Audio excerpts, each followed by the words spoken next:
तर इकडे भिवंडीमध्ये देखील सखल भागात पावसाचं पाणी साचलंय। भिवंडी शहरातील भाजी मार्केट तीनबत्ती परिसरात गुडघाभर पाणी साचलेलं आहे। नागरिकांची यामुळे तारांबळ उडाली आहे आणि याचा आढावा घेतलाय आमच्या प्रतिनिधींनी। भिवंडी शहरात रात्रीपासून बरसलेल्या मुसळधार पावसामुळे पुन्हा एकदा बाजारपेठ असेल, तीनबत्ती असेल, एलोस कोल्ड्रिंक या परिसरामध्ये संपूर्ण पाणी झालेलं आहे। या संपूर्ण परिसरामध्ये रात्रीपासून पडत असलेल्या पावसामुळे पुन्हा एकदा वाताहत झालेली पाहायला मिळते। या ठिकाणी असलेल्या संपूर्ण बाजारपेठेत रस्त्यांवरती पाणी शिरलेलं आहे, तर सोबतच दुकानांमधून सुद्धा पाणी शिरलेलं आहे।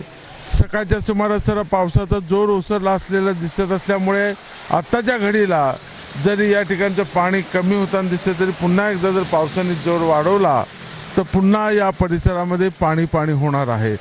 या भिवंडी शहरातील बाजारपेठ असेल, तीनबत्ती असेल, भाजी मार्केट असेल, त्यासोबत एरोज कोल्ड्रिंक हा परिसर नेहमीच पावसाळ्यामध्ये एक लक्षवेधी असं ठिकाण असतं की ज्या ठिकाणी पाऊस जसा वाढत जातो तसं या परिसरात पाणी मोठ्या प्रमाणात साचत असतं। ही दरवेळची समस्या आहे आणि त्यामुळे त्या ठिकाणचे जे दुकानदार असतील, या भागात येणारे व्यापारी असतील, हे नेहमीच त्रस्त झालेले असतात। भिवंडीहून संजय भोईर, TV9 मराठी।